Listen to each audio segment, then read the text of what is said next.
Hey guys, welcome back to another video. First off, I just want to say thank you for everyone that watched the last video I did. You guys ran those numbers up really quickly, up to 10K. Truly caught me by surprise. So just want to say thank you, and that's what inspires me to keep going to make this next video. On piano, I am mostly self-taught. I took lessons on trumpet, and so that's how I know how to read music and stuff.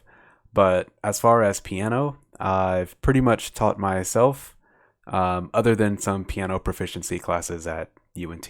So I tend to think about things just a little bit different. And so I'm glad that you guys are understanding as I'm explaining it the way that it makes sense to me. So without further ado, let's go on to the video. Okay, so the first question you're probably asking yourself is, what is a diminished chord? So you can think about this in two ways. The first way is as a set of 3 minor thirds.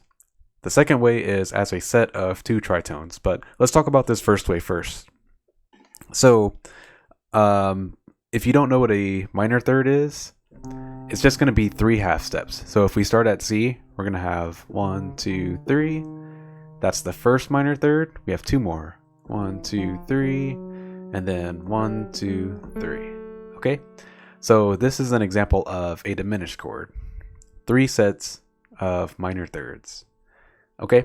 Another way to think about it is 2 sets of tritones. So what is a tritone?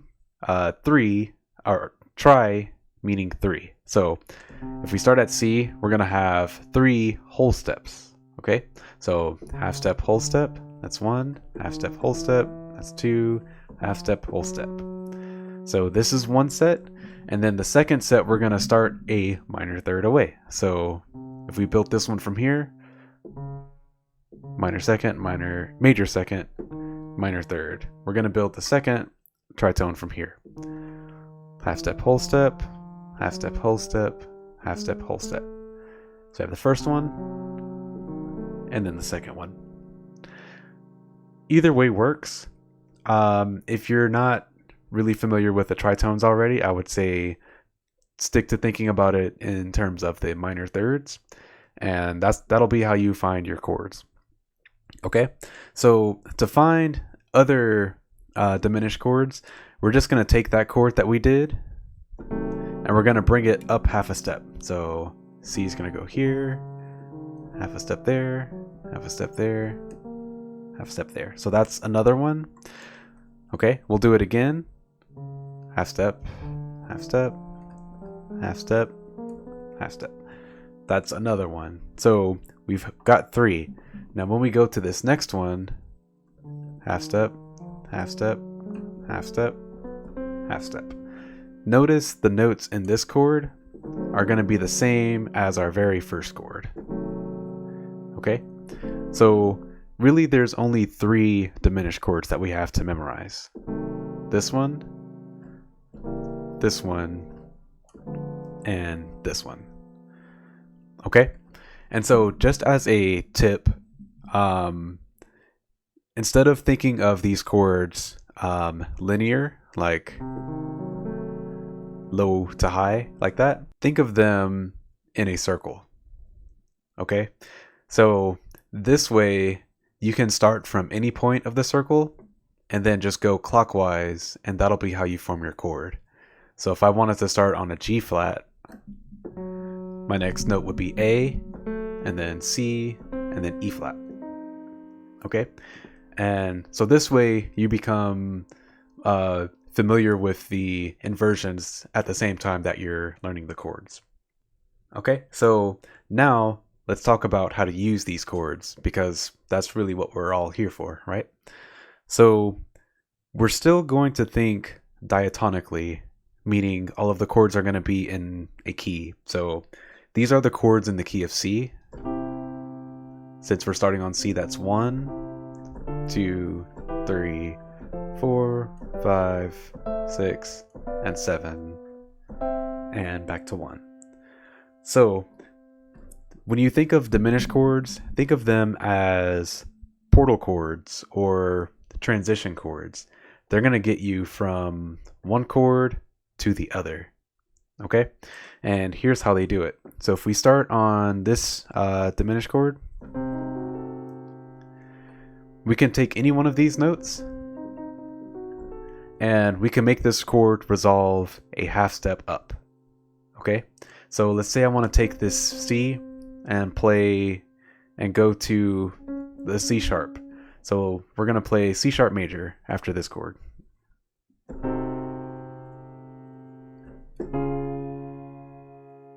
Okay, that's a nice resolution. Okay, so this works for major and minor. So let's go to a C sharp minor, and I'll play this chord just a little bit different so it doesn't sound exactly the same.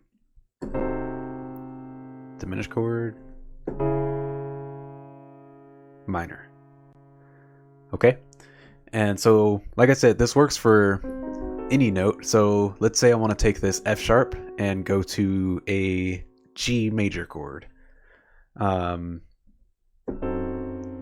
There's our diminished chord, and there's G. Another nice resolution.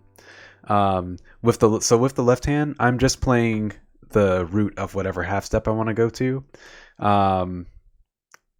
just to make it sound a little bit more cohesive.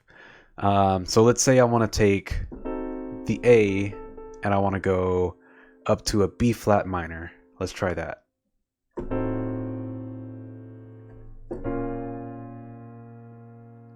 Okay, so that's how those chords work. Now, when you're thinking diatonically, by just playing the chords in the key, you can insert those diminished chords to take you wherever you want to go. So I'm just going to play some chords at random.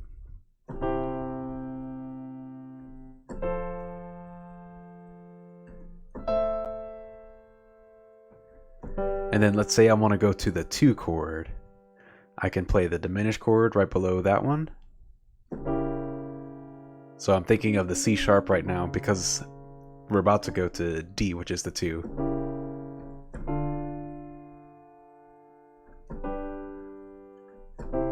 Okay, so let's try another one. So let's say I'm gonna do my diminished chord going into the 6 chord, but I'm gonna play some chords before that just so you can hear that I'm in the key.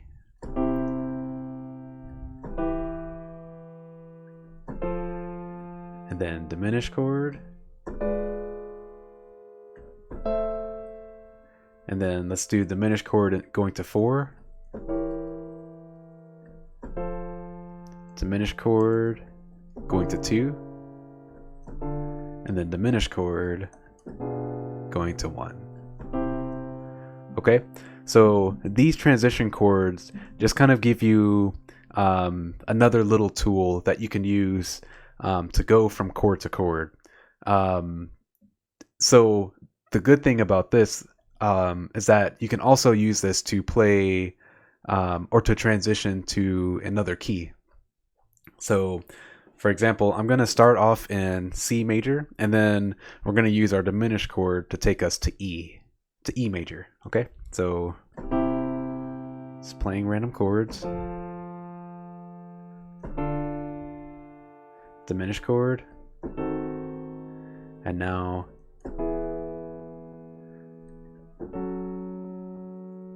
I'm in the key of E. And then let's say I do another diminished chord,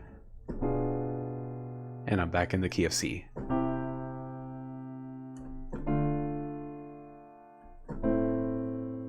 Okay, so use those diminished chords for 2 reasons. One, if you want to just spice up a transition going to a different chord in the key, diatonic like we said earlier, or use that to transition to another key. Okay, so I hope that helped. I hope that gives you another tool that you can use just to spice up your chord progressions, and another way to transition to different keys. Okay, so if you enjoyed the video, please be sure to like and subscribe, and do all the YouTube algorithm things. And yeah, thank you. I'll see you in another one.